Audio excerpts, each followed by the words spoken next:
Although Lieutenant Aidan Morgan had served more than 10 years in the Coast Guard, he had never changed the great sense of responsibility that accompanied every assignment, even after 12 years of Pacific Coast Guard patrols.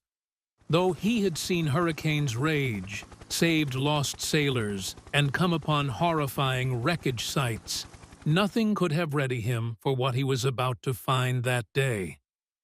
The sky was a stunning shade of blue. The great ocean stretched endlessly under him, a fractured canvas of deep, glittering colors. Under his steady hands, the chopper vibrated as he guided the aircraft over his regular patrol, following a known path across the waters northeast of Palau. Lieutenant Thomas Chen, his co-pilot, sat next him and quietly focused on the unending horizon. Their flight schedule had grown second nature. Watch the seas, look for anything strange, then return to base. Their route passed by Kilauea Island, a little deserted atoll renowned for its unspoiled beauty. Few people ever lay foot on this place. Its seclusion makes it an unusual sight for anything but seabirds and the odd debris washing shoreline. Aidan's eyes slid down, habitually examining the terrain as the aircraft descended. Then he caught sight of it.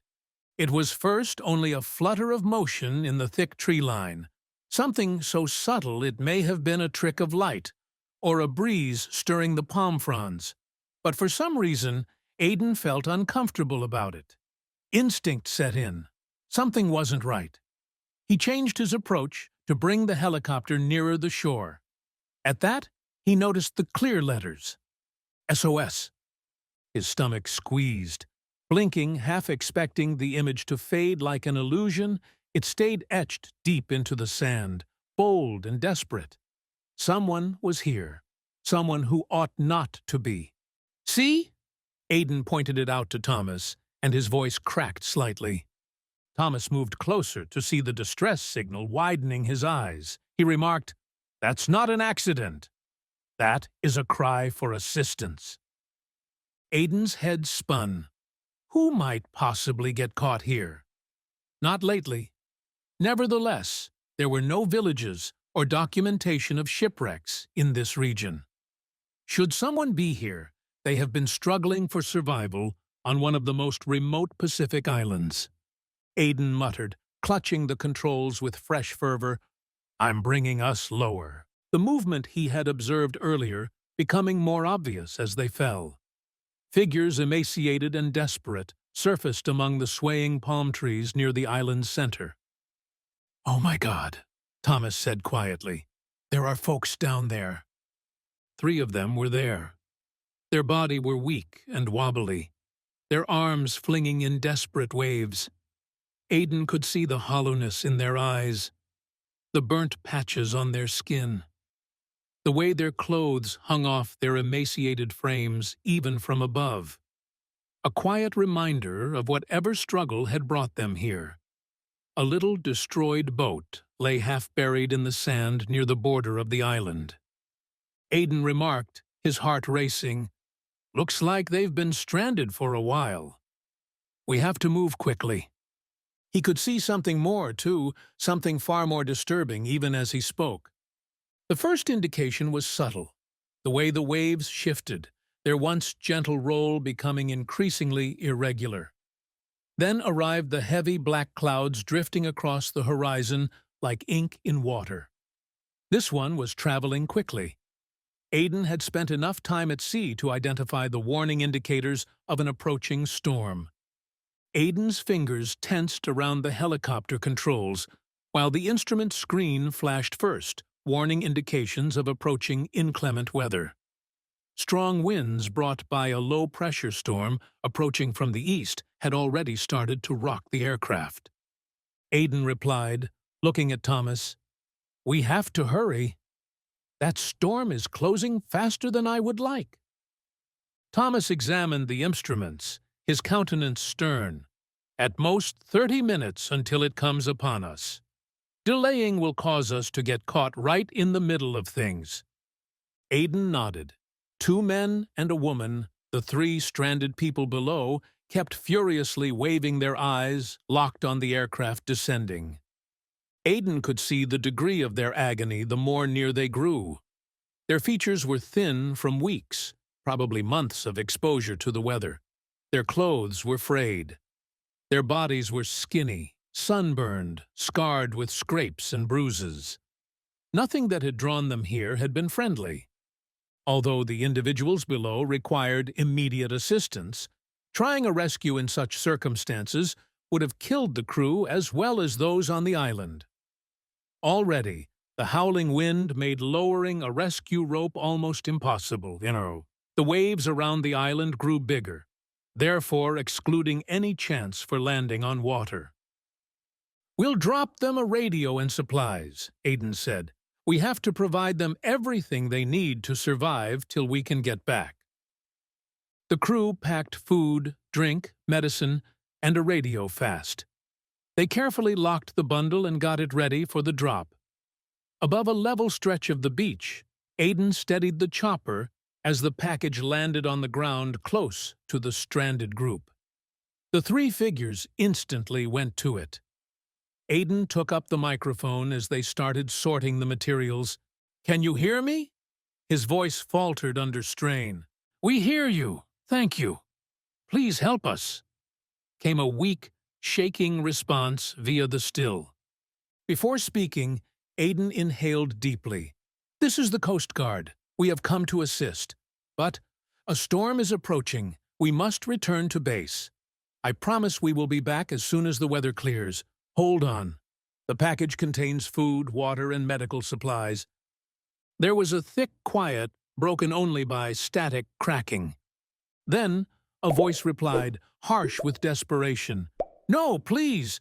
We have 33 days here, catching rats, gathering shellfish, drinking rainwater. Sophia's sugar levels are critically low. Help us! I beg you!" Aiden forced a firm swallow. 30 days. That figure struck him like a gut-reversing blow. Nearly 5 weeks lost, struggling to survive on an island devoid of resources and just the crude SOS they had etched into the sand as means of communication for aid. Aiden said, "We have no choice," with jaws clenched. "A rescue operation in this storm would mean certain death. I swear we will come back for you." The storm was getting more intense. Under the power of the wind, the chopper rocked. Below, struggling beneath the pounding rain, Aiden could see the stranded folks. The air hummed with the electric charge of the approaching tempest as the temperature fell drastically. "Aiden, we have to go," Thomas said, sounding somewhat afraid. "Another minute, and visibility will drop to 0. If we not leave now, we won't make it out." Aiden started to grind his teeth. Not postponing rescues, his whole career had been based on saving lives. Still, the storm was present, not some far-off hazard. Whitecaps frothing and slamming against the coast, the first gusts had already started ruckus in the water. Originally a drizzle, the rain suddenly hammered fiercely against the cockpit glass. Visibility is rapidly declining. Right now he had to make decisions. Not sure he could keep his eyes away from the individuals below clutching the life-saving item. At last he turned the helicopter around, heart heavy. His fists tightened around the controls. Now covered in mist and rain, he one last looked at the island below. The figures were still there. Their outlines shrank as the helicopter ascended. Then Kilauea Island disappeared totally in the blink of an eye, engulfed by the storm. Looking back one last time, he observed the small island covered in black wall of clouds. Not too long later, torrential rain covered everything in an unbreakable curtain. The message was clear, even though their words were jumbled with static and passion. They were powerless except to believe him. His soul was chewing at how powerless he felt. Though the storm left those behind without other option, leaving those folks behind seemed like betrayal. Trying to lower a line in such circumstances would have been insane, The strong wind would have turned it into a lethal whip. The chopper slashed through the thickening air. Its blades hummed steadily against the screaming winds. The three survivors gripped one another below, their hollowed eyes flickering between the Coast Guard plane and the angry storm clouds charging at them. Though Aiden understood the elements were no longer in his favor, every second mattered. He wanted to take them out now, but right now, nothing was going to happen. The return trip to Anderson Air Base seemed more than it ought to have taken. The storm followed them assiduously. The aircraft battled turbulence that shook Aiden's fingers as he corrected the controls. The weight of his choice sank down on him like an anchor. He was leaving people behind, first in his career. The landing was not perfect. The crew had to run toward the hangar for safety as soon as the chopper touched down, since a wall of rain and wind slammed against the aircraft. The storm has turned around completely. Still, he knew sleep wouldn't come naturally, even as Aiden removed his flight gloves and felt tired flood over him. Their thin, starved bodies, their frantic faces, the way they had clung to one another for warmth, all of which he could still see. Although he had left them with supplies, could they really survive one more night outside? Every hour went like an eternity. Howling through the base, like a beast ravenous for destruction, the storm continued without pity. An unrelenting reminder that Kilauea Island was suffering the whole force of its anger. The rain hammered on the metal roof above him. Near daybreak, Thomas discovered him still conscious, staring at the mission board showing the island under marks for the next rescue effort. His co-pilot said very little, just a hard clap on the shoulder, a wordless promise they had done everything they could. Aiden nodded hardly, his jaw tightened. They would go back the soon the storm allowed. The storm had lessened next morning, but the sea still restless. As Aiden and his crew got ready for flight, waves fiercely tore against the coast. Returning to Kilauea Island, search for the survivors, and bring them home was the straightforward goal. Still, fear curled in Aiden's stomach as they neared the atoll. "God," Thomas murmured. Overnight, Kilauea Island had altered. The beach was a tangle of broken palm trees and trash, the remains of the storm's wrath strewn over the once immaculate scene. Unnatural locations had developed pools of ocean, and the temporary shelter the survivors had created seemed to have disappeared. Aiden's heart hammered. Had they made it? Lowering himself, his eyes flew over the sand in search of any movement. Praying, and then, "There!" Aiden followed the pointing finger of Thomas. Three figures slumped together, waving weakly close to the forest line. They were alive. Aiden wasn't up to 1 second. He directed, "Get that rescue basket down." First raised was the younger of the two guys, the survivor. His physique thin to the point of weakness, his shaking hands hardly could grab the leash. His breath stopped, part relief, half tiredness, the instant he fell on the helicopter floor. Sophia came next.